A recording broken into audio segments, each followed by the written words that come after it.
GT-R is back in for a new update today. The engine and transmission are completely pulled out, and the next step's finish stripping out the rest of the engine bay so that this car can be completely color changed to that nice and fresh black.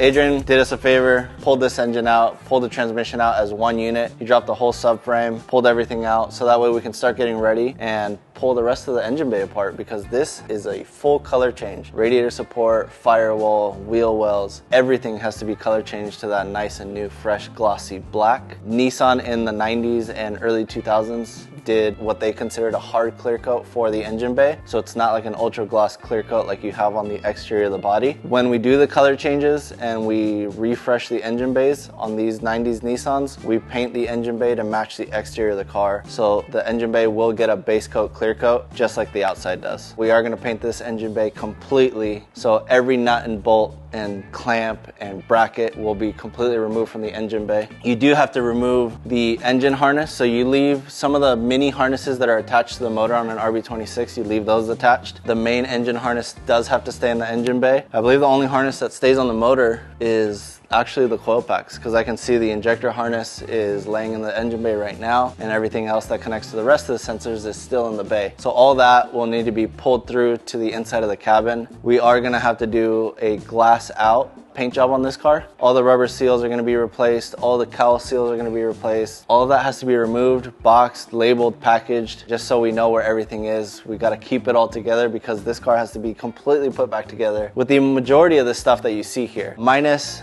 possibly a new engine harness. We're trying to sort that out right now. If you don't know, the R34 GT-Rs have an immobilizer. The key works specifically to this ECU, but then when you go with an aftermarket ECU, you generally don't need to have the main key, but albeit we do with 3 or 4 other extra keys for this car. We are going with these crazy cool looking R35 GT-R brakes from Crank Motorsport with the J-hook rotors. It comes with brackets, bolts, lines, everything to do a complete bolt-on brake kit on this car from an R35. And we also chose a custom color option for the calipers based on what the client wanted, and I think it's really gonna pop like super hard on these NISMO LMGT4s that are coming.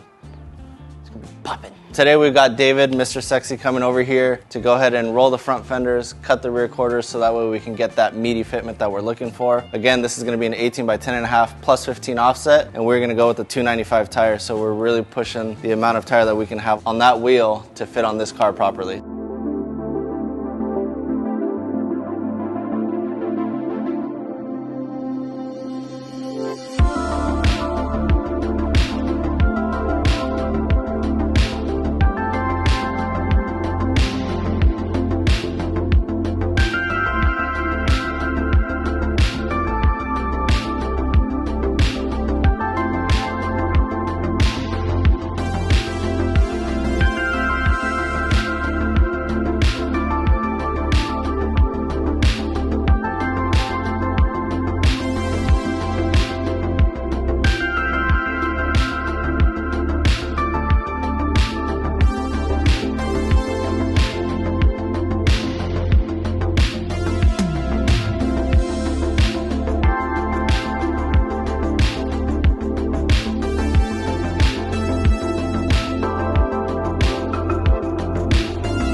Now that the front fenders are rolled, on the R34 you don't necessarily, because it's got actually like a really thick main fender edge, it's not pinched shut. He goes to a certain point where it still looks fully OEM. Like if you look at this car on the ground now with stock wheels, tires, and if it had a motor and it's at ride height, there's no telling that any of this was done. There's no pull, there's no pinch at the edge or anything. But what you do have to do is, once he does roll this, you have to cut the outer edge of the fender liner. Because of it being a 295 and a 10.5 with a low offset, it's going to be really close to that area, so he has to cut the fender liner so that way we have that extra clearance before making contact with that liner. If this had the stock lip, the angle of this fender liner is like very inward. The higher up you go, the further away the angle is. The lower you go, the more inward the angle is, closer to the tire. I guess. Math.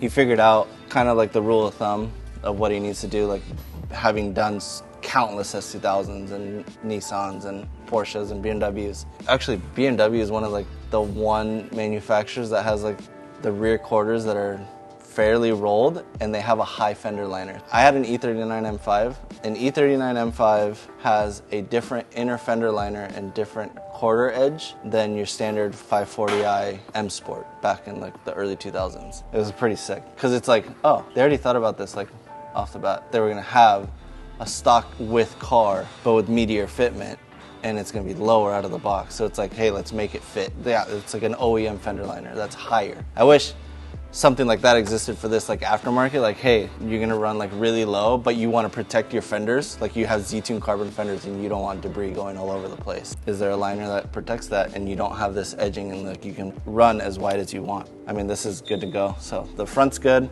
Fender liner's been clearanced. Huge thank you to David, Mr. Sexy. We've been sexified. He has it down. I mean, this is literally all he did. Wow, this is so nice, dude.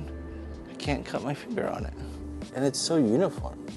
Flows so well. Yeah, it flows really well.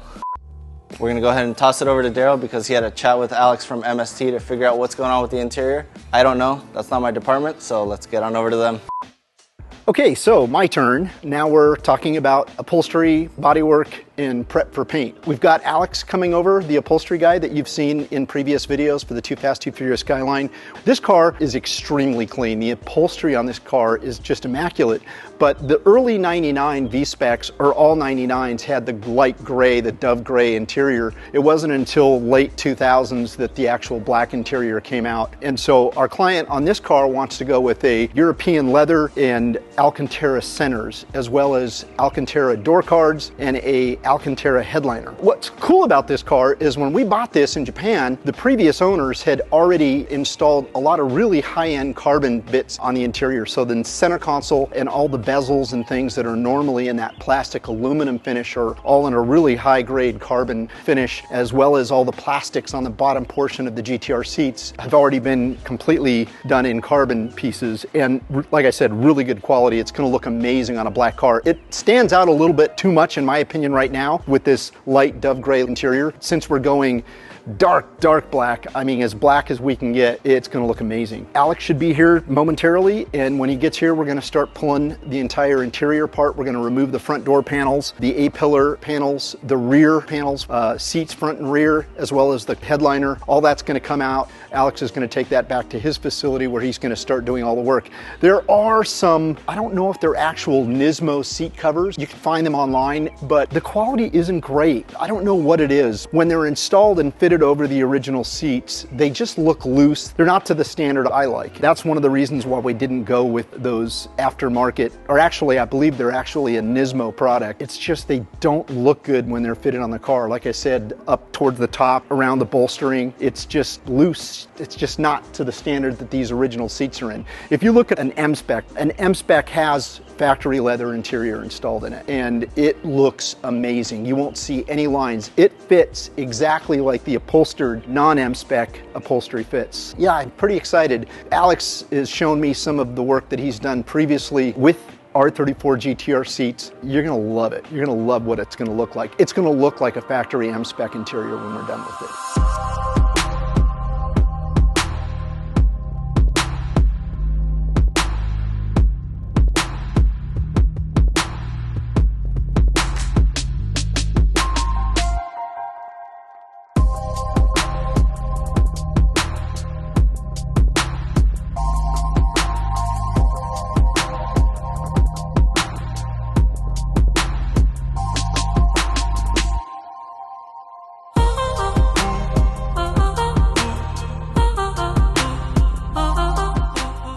This was a hood we purchased from Saibon. It looks pretty good. It has some issues that I'm not in love with. We're not going to use this hood. We're actually going to look for a V-Spec 2 hood. If we can't find one of those, we're going to leave the aluminum factory GT-R hood on it. We just wanted to pre-fit this to see what it looks like. And in all honesty, it looks pretty good. I mean, I've seen a lot of aftermarket, you know, Z-Tune style hoods, and they're not in the quality I prefer.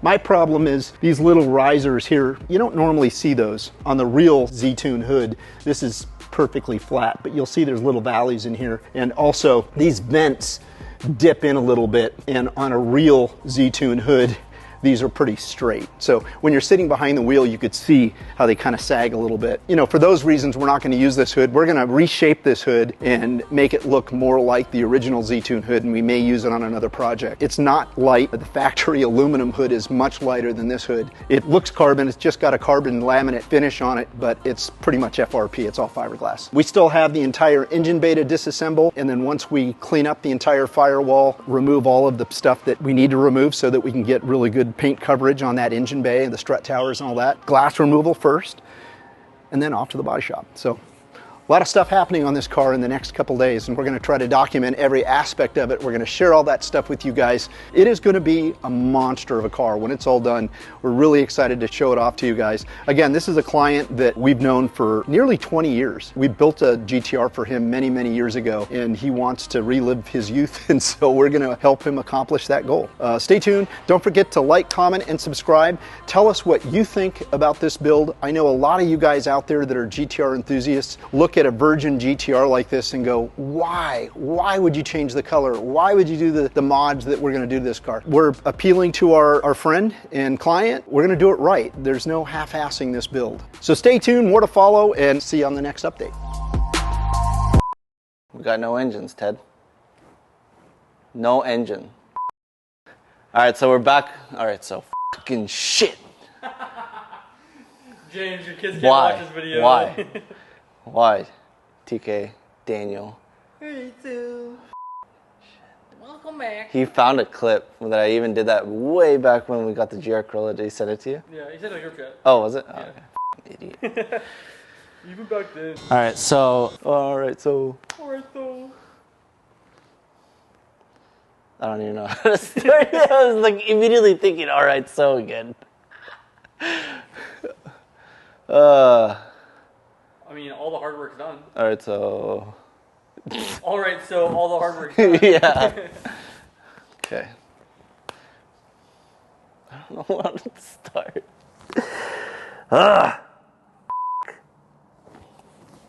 Filming sucks, dude.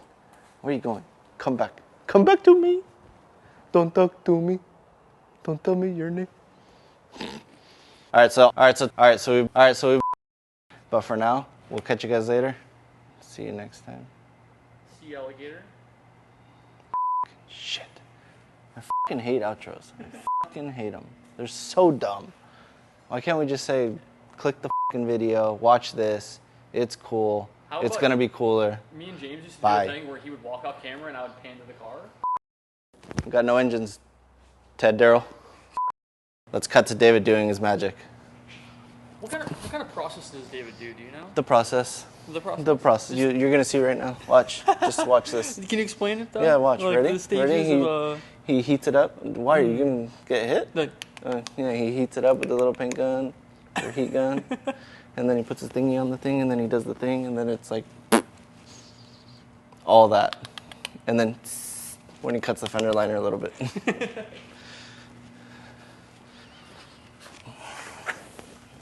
Yeah. talk about yourself. It'd be cool if there was like, for cars that get this done right, like S2000s, say, Yeah. right? Or maybe even these cars, if they had a fender liner that was higher. Ooh. Like So then, like, separate- yeah, you replace the one half of it, Yeah. and then attach it to the stock, like front lower. But it'd be sick because then when you're rolled, you don't just have, like, right now you can get debris. Can you? Yeah, because the fender liner is open. Is that what he has to do? Yeah, you have to cut it because otherwise this fender liner goes like here, you know? Like it follows this shape. So it's tighter. Yeah. If you don't cut it, then the tire that's now. Explain that to me one more time. No, That's actually a great explanation. that was it. I just did. You're like when you're telling me, you can actually explain shit. But this is lighter than that beep car that we have that's new that nobody knows about. No, don't look at that. What the f*** are you doing, dude? So what the f*** are you doing?